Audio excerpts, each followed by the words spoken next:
Come on in, you guys. We're getting ready to start a brand new episode of my show called Jimmy Rants. JimmyRants.com is the website if you want to find all the past episodes and learn more about the show. We do start this show over on Instagram Live, so if you're not following me on Instagram, you need to go follow me now. I'm at Livin' Low Carb Man, LIVINLOWCARBMAN. We do go live right here on Instagram. Hi, guys. Monday through Friday, we go live at 11 a.m. Eastern Time. Sometimes we do a second one at 5 p.m. If I'm feeling spunky that day, I'll do a second one. But then on the weekends, we go at 2 p.m. Eastern Time. So today's Saturday, it is 2 p.m. Here we are.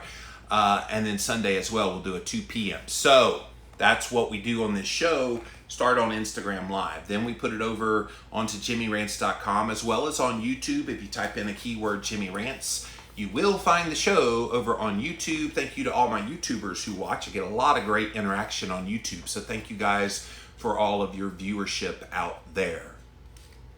So we're still stuck in our houses. We're still needing to social distance. We're still needing to stay home. We're still needing to do all the things. Now they're telling us to put, a bandana or some kind of a mask over our nose and mouth, and that's shown to reduce the chance of spreading the virus, blah, blah, blah. And then getting the virus. So we're trying to do our part. And I was telling Facebook before we came on the air that a lot of my medical doctor friends are saying that if you're going to stay home on like a consistent basis, this is the week to do it, because it's supposed to be the peak of when cases will spike. And so if you thought about going out this week, maybe consider getting your food for the next week today if you don't already have adequate food supplies at home or whatever other supplies you might need. Try to get them today, because this next week is going to be crucial. And I think we're all kind of going crazy being at home. But I wanted to bring to you a story today that you might not have thought about before. It's one thing I try to do here on Jimmy Rants. There's all kinds of stories out there that you're reading, that you could read, that you could get exposed to. And I would say most of it is highly negative by design, because they want to keep you anxious. And if you're anxious, you're still watching. And if you're still watching, it's eyeballs, and eyeballs mean money to all these news organizations. I'm not interested in that at all. I don't do any sponsors here on Jimmy Rants. I just talk to you and try to bring you good information. And so what I'm going to share with you here today, if you are a real food, paleo, primal, keto, carnivore, anything as part of like the alternative to the low-fat kind of dietary guidelines type of diet, listen up, because there's something happening right beneath our noses right now that you may not even know about when it comes to food availability. Now, maybe you've been to a grocery store and maybe you've noticed a lot of food is missing off of the shelves. I saw a news story just this morning of a local grocery store chain here in South Carolina called Ingles. And Ingles said that prices are having to go up on certain items because there's been such a high demand for them. Guess what the 3 specific items were that they said had a sharp rise in price? Beef, chicken, and eggs. So eggs have jumped from like 90, and of course this is crap eggs, not backyard chicken eggs like I have. Crap eggs, 99 cents to like $2.99. Beef has gone up about 45 to 50% in price, and chicken about 35 to 40% in price. And of course, grocery stores can't absorb those costs at a time like this. So it's very interesting what people have gravitated to the most in a time of crisis. Every time we think, oh man, they're buying into the vegan burger propaganda and people, they're not understanding what's important in their diet. Yeah, I'm hoping right now teaches you more than ever before. People know when push comes to shove what the good food is. And right now that's meat and animal-based foods primarily, and a few other things as well. But meat and animal-based foods, people are buying in droves because they know that's what's going to nourish them in their health in this time of crisis. All right, so what I want to talk about with you here today is something that's very disturbing. When I first read about this, I went, what? Did you know there are farmers out there right now doing all their work, and not the farmers who, like not the factory farms. I'm talking about like local farmers in your area, and we're going to tell you how you can find them here in a minute. Local farmers are sitting on a ton of real food. Beef, dairy, organic vegetables, on and on and on. They are sitting on a lot of food. And I have several news stories here, but a lot of them are just having to be discarded because if they're not consumed, they will rot. They are real food after all. So I want to first tell you the name of this website where you can find where there is a local farmer near you so that you could support them. Because what's happened is everybody's gone to the grocery stores and they bought out the food in the grocery store and they forgot they have a very natural source of real whole food from a local source, from a local farmer. Now, not everybody has access to a farmer. I'm not trying to pretend like that's true, but if you do, you should be contacting them. So let me put it on the screen here on Instagram Live and I will verbalize it. Hopefully I can find, there it is. All right there. So eatwild.com is the name of the website for those of you watching on Facebook Live. Thank you for being here. Eatwild.com. Go over there right now, you guys. Well, not right now because I want you to watch Jimmy Rants, but when this is over, go to eatwild.com, look for and put in your zip code, and it will let you see exactly where your local farmers are. Okay? So we have to be supporting local farmers right now for a lot of reasons. Local farmers, whether you realize it or not, a lot of them put in a lot of hard work for very minimal margins. And so they're putting in all this hard work because they believe in the value of real whole foods. And so if we're believing in the value of real whole foods and we're trying to do our part to make that available to the consumer, the least we can do as the consumer is to reward them for all that hard work by helping them. Well, what's happened is the crisis hit, people's first inclination of where food comes from is grocery stores. So they've gone to the grocery store, bought up all the TP, of course. But after that, they started buying up all the beef and all the chicken and all the eggs. And now you can't find them, or it's not as readily available, and or the price has gone up. Well, guess what?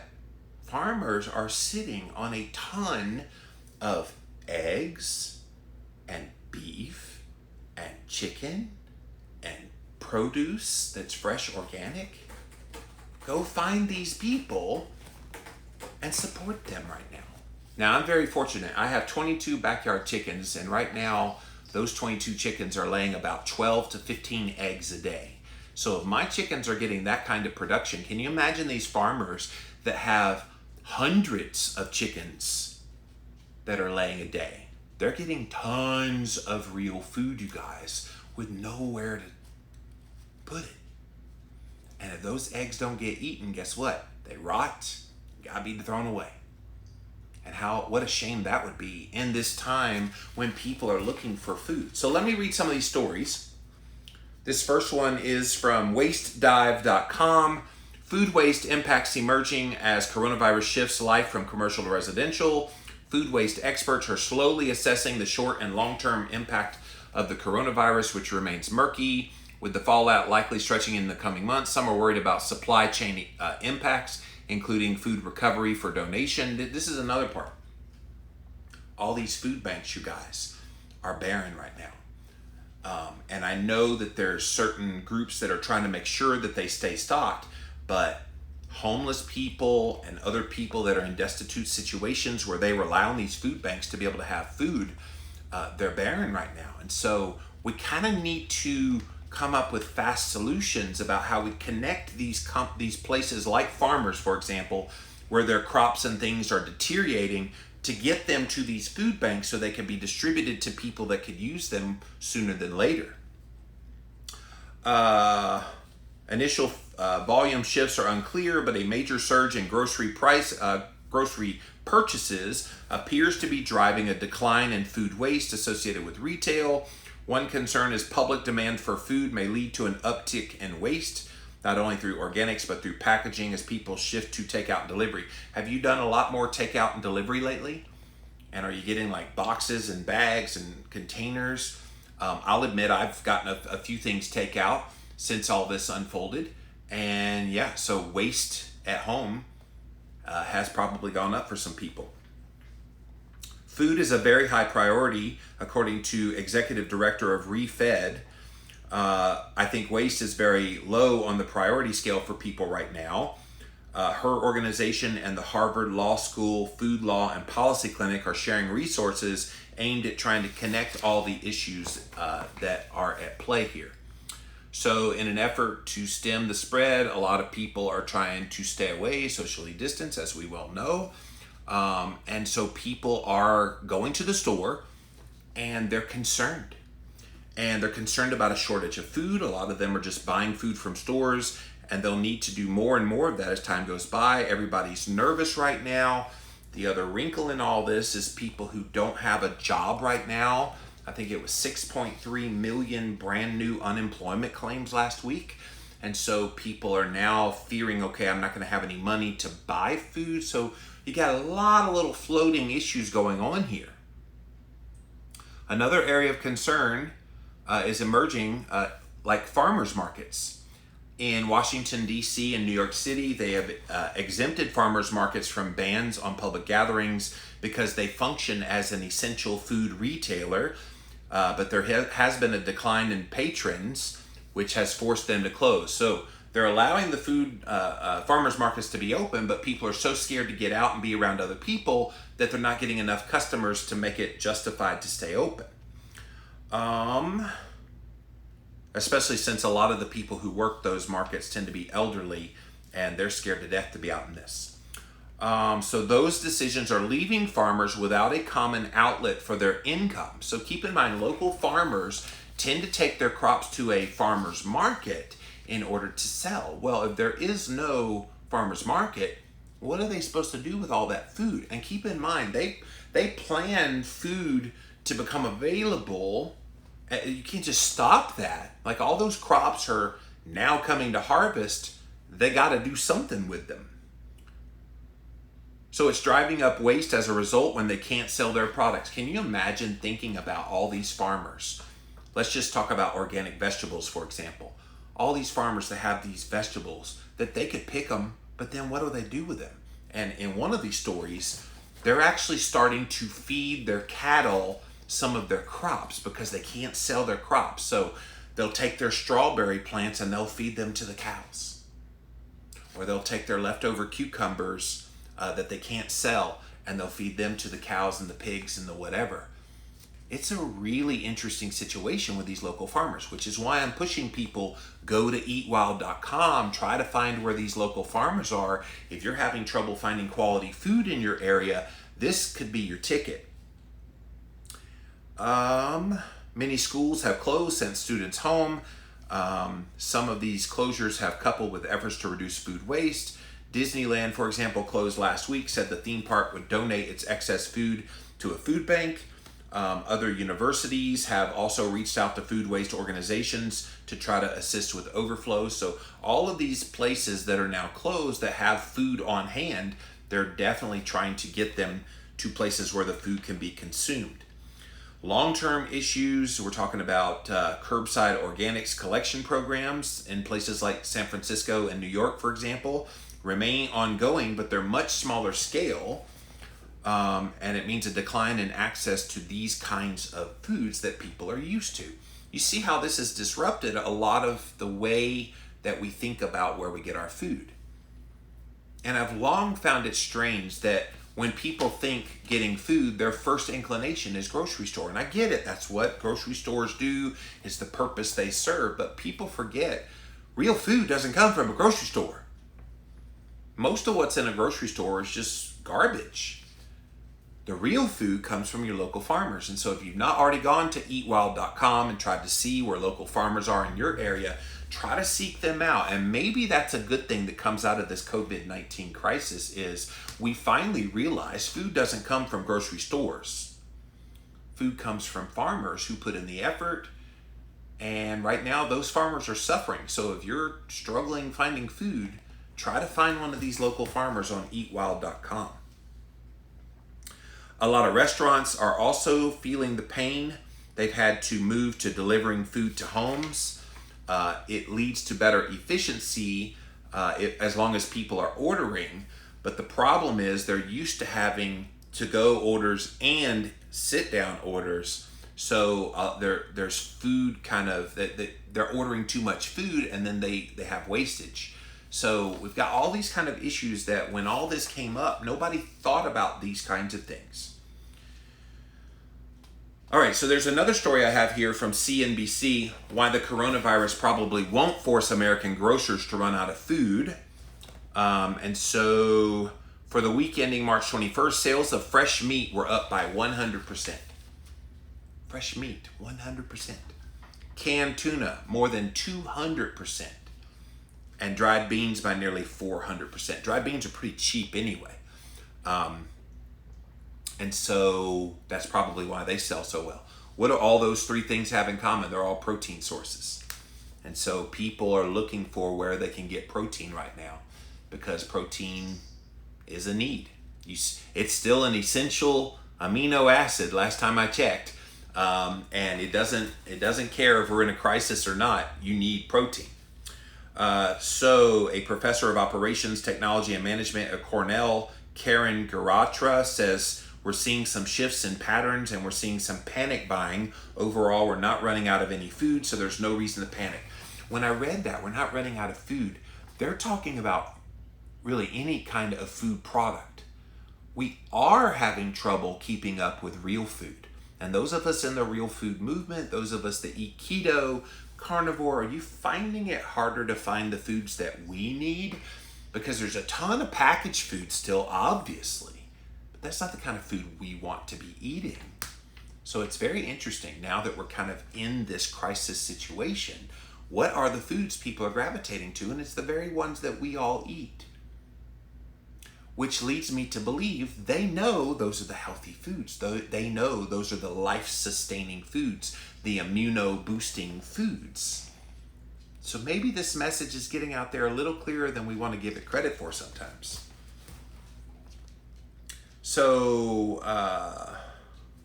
some of the measures the industry is taking to speed things up include allocations through the supply chain. Some grocers are restricting consumers to a limited number of items such as beef and chicken. Yeah, last time I went to Sam's Club, I could only buy 3 packages of the ribeye steaks, which was more than enough for about a week. So I got 3 packages. I think there was 5 in each of the packages, 5 thinly sliced ribeye steaks. So I had 15 to eat on, and I'm just about at the end. I've got the last 2 in there now. So I'll probably go out and get some more today so that I'll have those on hand for the next week. Also, slower moving products are put on hold until demand subsides. The U.S. is not going to run out of food, according to the experts. The country has a food waste problem rather than a shortage. According to the USDA, 30 to 40% of food in America is wasted annually. I wonder how much of that 30 to 40% of food wastage is real whole food. I wonder how much of it is animal-based food. Are we really wasting 30 to 40% of animal-based food? I don't think so. Can't imagine why. While the supply chain adjusts, there are real concerns. Trade and travel restrictions make it imports difficult. Labor disruptions is another. Some employees at Amazon, Kroger, and Walmart have tested positive for COVID-19. U.S. farmers have raised concerns because they're having shortages in labor. Globally, there are serious concerns over food security, especially in countries where the economy is not as good. So that's that one. The UK, and I'm shifting over to financialtimes.com, ft.com. UK food industry fears waste explosion as coronavirus strains supply chain. Surge in supermarket sales and shutdown of hospitality sector disrupts a finely tuned system. Like, I don't think people realized how interrelated all of this was until now. It's disrupted, and it kind of is showing the glaringness of how the food system and food supply operations works. The UK faces a surge in food waste after supermarket sales jumped by a fifth, and restaurants were ordered to close as part of the government's measures to fight coronavirus.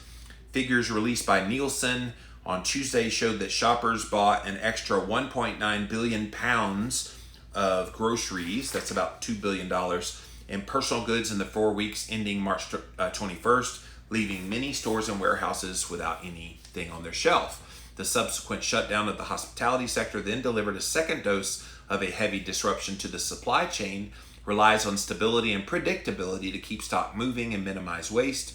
When the supply chain is rocked like this, it becomes really inefficient. So, stockpiling of groceries was a concern there. The risk for increased food waste is huge. Like, think about people who bought a ton of some food item, real food item at a store. Let's just say they bought 100 steaks and they don't have a deep freezer. What happens when they get about 20 steaks in and those other 80 steaks are about ready to spoil? Yeah, look at all that wasted food. And that's what they're talking about. The risk has become reality for a man named Tony Reynolds. Over the past few days, the managing director of the food supply business that bears his name had to discard about a quarter of his tomatoes, bananas, avocados, and mushrooms. Just had to throw it away. Nowhere to put it. His customers, which are usually hotels, pubs, and restaurants, have been told to shut down their shop because of coronavirus. Some of them have already gone into administration. Chefs demand produce in peak condition, so stock is usually out the door within 48 hours. There are no ripen at home fruits or vegetables. There's an old saying in business, either it sells or it smells. And we have tried to find a home for it. We've moved it into wholesale and retail, given it away to charity. But then what's left is not fit for consumption by the time they do all those things and they still have stock left over. Restaurants have also tried to hand off their surplus food. All the chains have donated theirs to charity. One of the food charities, Fair Share, again, and this is in the UK, said the pandemic had given with one hand and taken away from the other. They normally distribute about 1 million meals a week from surplus food donated by supermarkets in the food industry. The rise in panic buying meant that demand exceeded supply. There was no surplus, so we were receiving less than a third of what they normally would. So despite these donations from these restaurants, they still had a shortage because people stopped donating. It's just, see how it's all interrelated. All right, let me skip on to the next one. Wisconsin farmers. Listen to this, you guys. If you live in Wisconsin, please go support these farmers, for God's sake. Like, this broke my heart. This is from USA Today. Golden E Dairy got the call at 7 o'clock on Tuesday this week that any dairy farmer would dread. They were being asked to dump out 25,000 gallons of fresh milk a day because they didn't have any place to go with it. 25,000 gallons of fresh milk. Like, think about what's in milk. You've got some great nutrition in there, especially if it's raw milk. You've got fat and protein, and it could help so many families. 25,000 gallons a day. When I read that, my heart just broke. And the reason they have so much surplus is they're used to servicing restaurants, hotels, schools, and food service businesses. Another family-run farm in West Bend, Wisconsin, opened the spigot and started flushing its milk into a wastewater lagoon, 220,000 pounds a day from now until Monday. So, the interesting thing about the dairy industry, and this is a huge blow, by the way, is they had just started being profitable again after a few years of struggling. So do you know some dairy farmers near you? It doesn't have to be Wisconsin, but definitely those of you that live in or near Wisconsin, go support your local dairy farmer because they're having to throw away perfectly good food. I think a lot of milk will all of a sudden be dumped. Everyone across the industry is feeling distressed, according to Farm First Dairy Cooperative in Madison, Wisconsin. Over the last several hours, I heard this unfolding. There's definitely a strain now on the market. The whole consumption rate for milk is so much different than it was before COVID-19. For now, Dairy Farmers of America, the cooperative that these families belong to, has agreed to pay for the milk being dumped, but they can only afford to do that for so long. We got to figure this out in the next couple of days, not a couple of weeks. I know many industries are experiencing a hardship right now, and this is just our story. So guys, that's real. That's very real. And they're having to throw away perfectly good dairy products. And it's sad, which means we got to step up and try to help those people go buy their milk, go buy their dairy products. Otherwise, they're just going to have to discard it. And are you seeing the picture here? You go to a grocery store and you see barren shelves, but you go to a local farmer and they've got an overabundance of food that they're just going to have to throw away if we, the people, don't buy it from them. This next one is from Reuters, and it's talking more about, this is the story where they have to feed the strawberries to their cattle because they can't get feed for the cows to eat that they normally would. So in the lack of having feed and the lack of being able to sell their crops, they're taking their crops and they're feeding it to their cattle just to keep some commodity alive so that they could then maybe sell it later for some money. All right, let's see if there's anything else. That one, no. This one is from National Geographic. Food waste and food insecurity rising amid coronavirus panic. Nervous consumers hoard groceries. Restaurants go takeout. Unemployment skyrockets. Food pantries suffer, but solutions do exist. So they admit we waste 40% anyway.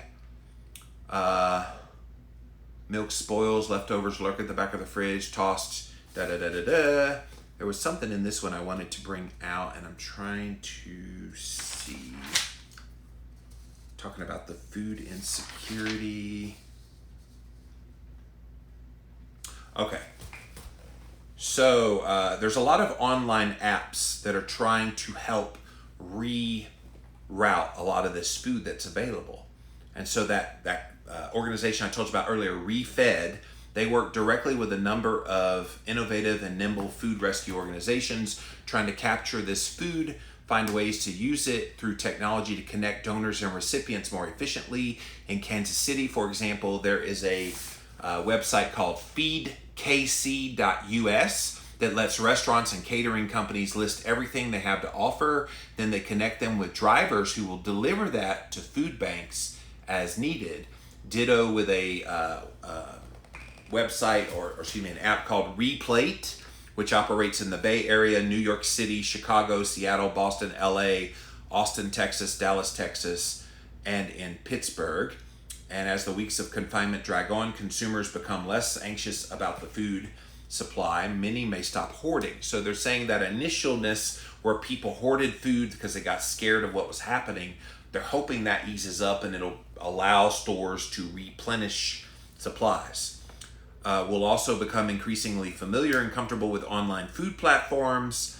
Such behavioral change may have a profound impact on the food waste to the extent consumers order groceries 2 or 3 days in advance. Online retailers can order more precisely. So what they're saying is we're kind of getting our feet wet with this because we might be in this for the long haul of several more months possibly before we're able to return to life as normal. So hopefully the learning curve, we've reached it. Hopefully we're there now. Hopefully people are now getting the point of, okay, you didn't need to hoard food. There's going to be food there.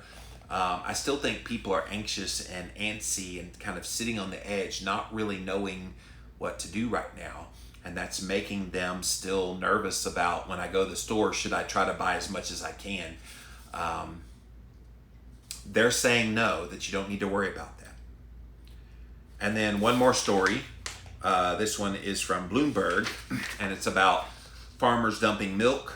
And I kind of already hit that story pretty good, where they're having to dump the milk out because there's literally nowhere for them to go. And then finally, this one was the only positive story I found about this, from Spectrum News. Cattle ranch sees sales spike as pandemic feed supply chain concerns. So all these things I've been talking about how we're running out of food in grocery stores. You got this abundance of food at local farmers. Again, eatwild.com if you want to try to find them. One farmer in Trabuco Canyon, California, has turned it into a cash cow. Literally, his grass-fed cows have become a cash cow. And so in his case, he has about 700 head of cattle, and he's had such a high demand, unprecedented in the history of his business. I sold more meat, he said. What's his name?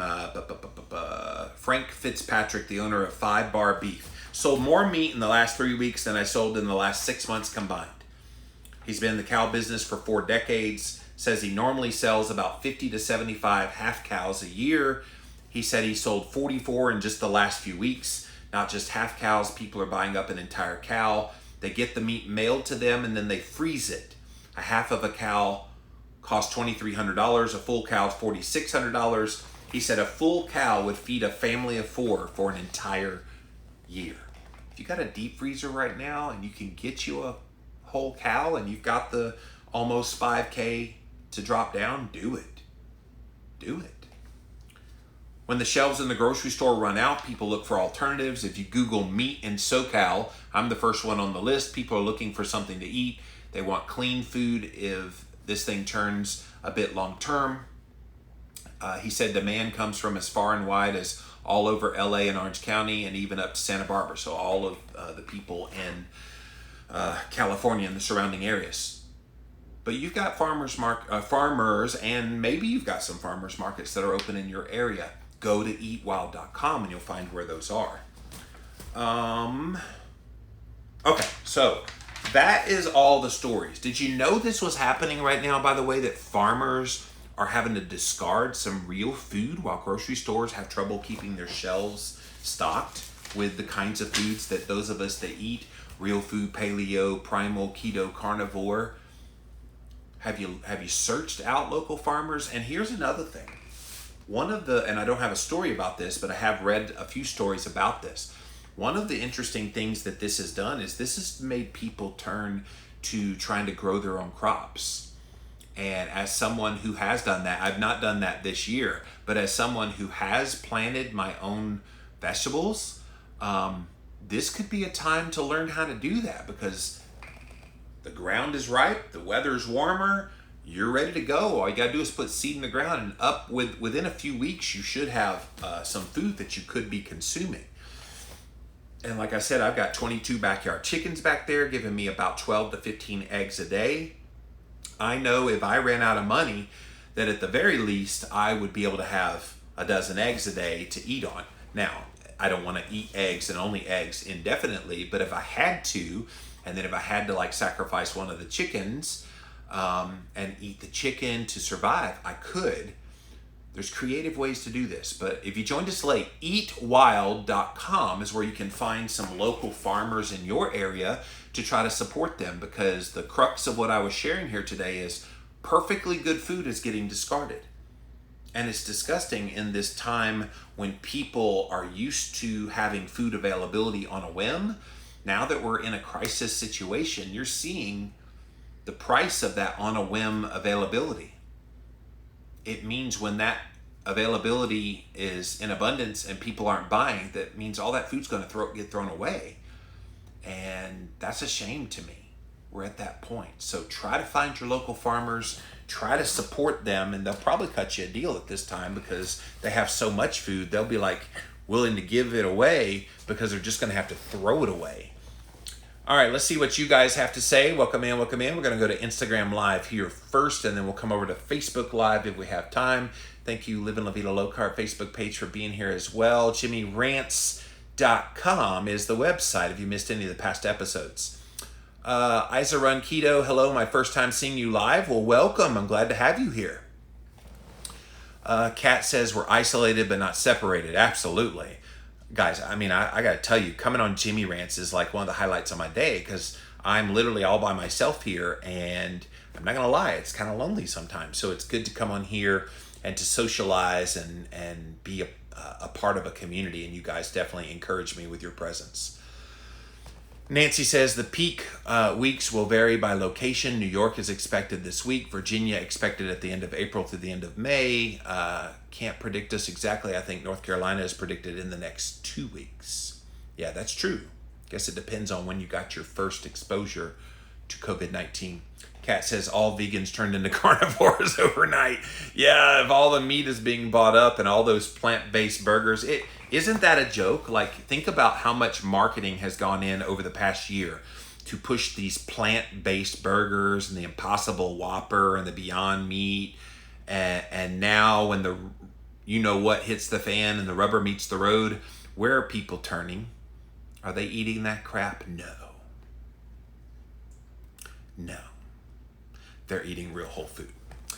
Deb says, pick strawberries, bought a rose bush and other fresh produce from farmer today. Plus, it was a great way to get out of the house and socially distance. Pick your own is fun. Yeah, try to find one of those farms where you can pick your own produce. They probably make you wear gloves and stuff so they don't transmit potentially anything that doesn't need to be transmitted. Not Your Average Keto Podcast. In Canada, at least where I am, we aren't having any supply problems. Well, good. And I think that's probably true in most places, Jennifer, where it isn't a supply problem, but there are some places where there is a supply problem. So Norma says, I personally use Ballerina Farms, Five Marys Farm, and Cove Rise Farms for all my meat sources way before all this happened. Excellent meats and fabulous service, helping many families right now, all on Instagram. Thank you, Norma, for those recommendations. Nancy says, in Virginia Beach, the annual Strawberry Festival was canceled. I used to live in the Hampton Roads area, so I'm very well aware of the Strawberry Festival. Farmers have grown lots of strawberries for that. I wonder where they will go. Same. It means that you have to go and try to support those farmers. Buy up their strawberries. They'll probably give you like bushels upon bushels upon bushels for next to nothing. So go get them. My strawberries in Virginia Beach are ripening right now, says Kat. Exactly. Jack says, proud to say I mostly buy from my local butcher. During this time, my fridge is full of grass-fed beef, my homemade bone broth, and farm fresh eggs, and that's about it. Yeah, I've been very minimal in my refrigerator as well. Interestingly enough, my backyard chickens, I never put those eggs in the fridge. When you have your own backyard chickens, you just leave them out on the counter, and that freaks out Americans because, oh my gosh, eggs on the counter, they're gonna rotten. No. You go to foreign countries, you go to the UK, pretty much anywhere outside of America, and guess where their eggs are? Their eggs are on the middle aisles because they're real eggs laid by real chickens, not this highly processed fresh white ones that they stick in the refrigerated section. Those aren't real eggs.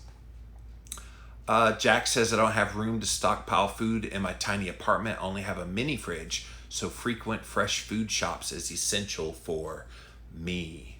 Nancy says, our local food line has a separate produce section for locally grown food. I noticed there was many more items there this week, so it's kind of underscoring what I'm saying here. Anita says, take the raw milk and make cheese. Yeah, exactly. I just hate it that they're just dumping out this perfectly good milk when it could be used for a lot of good purposes. Kat says, give me that milk. I know how to make hard cheese from it. I have all the cultures to make it happen. All right, so let's hop over to Facebook. Thank you, Instagram Live. And we'll see what Facebook has to say about this. Come on in, you guys. Thanks for being here. Welcome in, welcome in. Howdy from Wyoming, says Mark. Hello, Mark. Thanks for being here, man. Great to see you, says Mandy. Thank you, Mandy. Amanda says bacon prices have gone up. Yeah, bacon, even before all this hit, it was weird. Because I remember just like a couple years ago at Sam's Club, I could get the big, like thick bacon in a 2-pack for like $12. And then it was $14. And then it was $16. And then it was $18. And then it was $20. And I think it got as high as 22. But yeah, it's interesting. Those prices were already kind of vacillating even before all this. And now the demand for meat has gone up, it's probably much higher in price. I have not looked lately at what the price of bacon is. Kelly says, you just reminded me to place my weekly order for my local farm. Yeah, if you haven't found a local farm, go to eatwild.com. Try to find a local farmer in your area that you can support. They've got a ton of food right now, you guys, that's real whole food, that's keto friendly, paleo friendly, primal, carnivore, whatever you're looking for. It's friendly towards your diet. And we got to support them because they got a ton of extra food.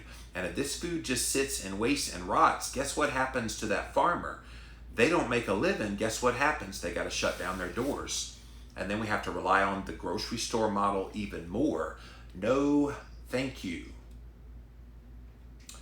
Amanda said farmers here had to discard heaps of flowers. I was thinking about this the other day, Amanda, thank you for that. That this is the time of year usually that the local co-op is loaded for bear with all kinds of crops. So you've got flowers, you've got vegetables and seedlings and all these things. This is the time of year when they're usually like loaded for bear and trying to get people to plant. And a lot of them are shut down right now because of the mandatory closures. I wonder if they would consider them an essential part of the economy, because they're saying if you're non-essential, you got to close. I wonder if co-ops, for example, would be considered essential. If you're trying to feed your family, you're trying to grow crops on your own so you'll have food available, you would think that that would qualify for being essential. Luann says, I'm eating some of your chicken eggs as I watch you today. Yeah, Luann's a friend of mine, and she helps me take care of my chickens. And so I partially pay her in eggs. So yes, lots of beautiful eggs, aren't they, Luann?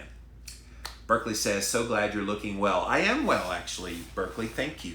I had a few moments earlier this week where I was feeling tired, but that was just like a quick little whatever that was. I think it was just the stress of things all adding up, and it hit me hard. But yeah, I do feel good. Thank you for asking. Berkeley, once the eggs have been in the fridge, can you leave them out? So if you've got regular eggs you bought in the store, don't ever take them out of the fridge. Just consume them all in a refrigerated state. As for my backyard chicken eggs, I literally keep them out on the counter all the time. Literally never put them in the fridge at all. I don't know about if you do put them in the fridge, if you should not take them out. I don't know. I just leave them out all the time. So thank you, Facebook. Gonna go back to Instagram, see if you got any remaining comments before we get out of here. And we don't. So thank you guys for being here. I hope you realize that in this time of crisis, we have an opportunity to try to support those groups that are all about real food, that are all about providing foods that we all believe are healthy. Things like eggs, things like beef, things like chicken and pork, all of these animal-based foods that are critical to a lot of our health, and organic vegetables, and getting those from local sources as much as possible. Go support your local farmers. Go to eatwild.com. Look them up, guys. It's a great website that all you got to do is type in your zip code, and it will tell you all of the places that are in your area. And I would call them up. Hey, I heard about you on this show, Jimmy Rants. I wanted to try to come support you. What do you have available? And a lot of them have eggs. Many of them have eggs. Many of them have chickens. They might even sell you some chickens to have for your own. A lot of them have, at this point, stockpiles of food with nowhere to go. And the sooner you call them and contact them, the better, because they're going to have to get rid of food very quickly if we, the people, don't go and try to support them. So hopefully today's Jimmy Rants put on your radar screen something you did not know, that all these farmers are having to throw away food, and you don't have to rely on the grocery stores to get your food. That's it for this episode of Jimmy Rants. JimmyRants.com is the website. As always, go over to Instagram Live. Go follow me there on Instagram at Livin' Low Carb Man, LIVIN LOWCARBMAN. Once you are there, come Monday through Friday, 11 a.m. Eastern Time, Saturday, Sunday at 2 p.m. Eastern Time, where we do this show. We occasionally throw in a 5 p.m. Eastern Time on weekdays, so go check that out as well. JimmyRants.com is the website for all of the past episodes. And then, of course, we do put these on YouTube as well. Type in a keyword, Jimmy Rants. You will find the show. So that's it, guys. Until next time, we'll see you then. That's